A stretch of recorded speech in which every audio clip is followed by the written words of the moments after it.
Olha só, quando falamos da função alocativa, estamos falando da função que o governo tem de dispor para a sociedade os chamados bens públicos. O governo ele tem essa função de dispor, de alocar, de deixar disponível para a sociedade os bens que pertencem a todos. Então, se o bem é público, ele pertence a todos, ele tem como característica ser não rival e não excludente. Que é isso? A não rivalidade está ligada à ideia da não disputa, disputa seja financeira ou física.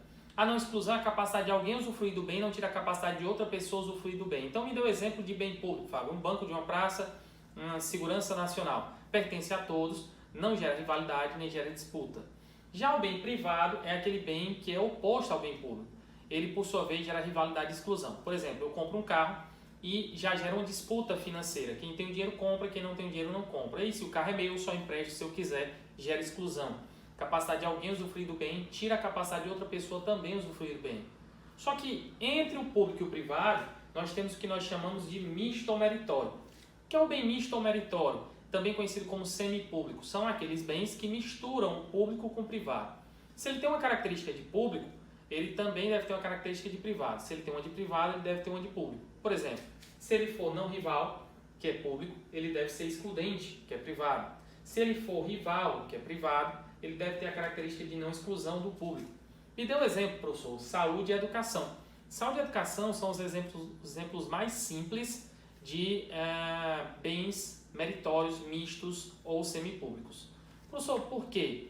Porque veja, aquela mãezinha que pega fila para matricular o filho no colégio, todas as mães ali conseguem? Não. O paciente que chega no hospital público para ser atendido, todos que chegam conseguem muitas vezes? Nem sempre. Porque veja, quando nós estudamos a Constituição, nós observamos que saúde e educação é um dever do Estado e um direito de todos. Mas a própria administração financeira orçamentária, que também pega informações da Constituição, quando vamos ver o conceito do PPA, lá no artigo 165, parágrafo 1º, a gente vê que toda despesa de capital gera despesa decorrente. Ou seja, construir a escola, construir o hospital, ele tem dinheiro para investir? Talvez sim, talvez não, pode até se endividar, mas ele precisa manter isso. E para manter isso, cada aluno a mais e cada paciente a mais é um custo adicional a mais, o que nós damos o nome de custo marginal.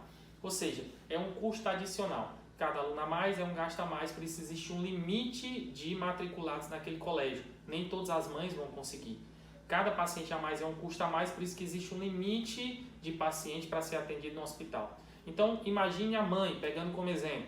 Se ela está na fila, está gerando disputa pela vaga? Sim, está gerando rivalidade.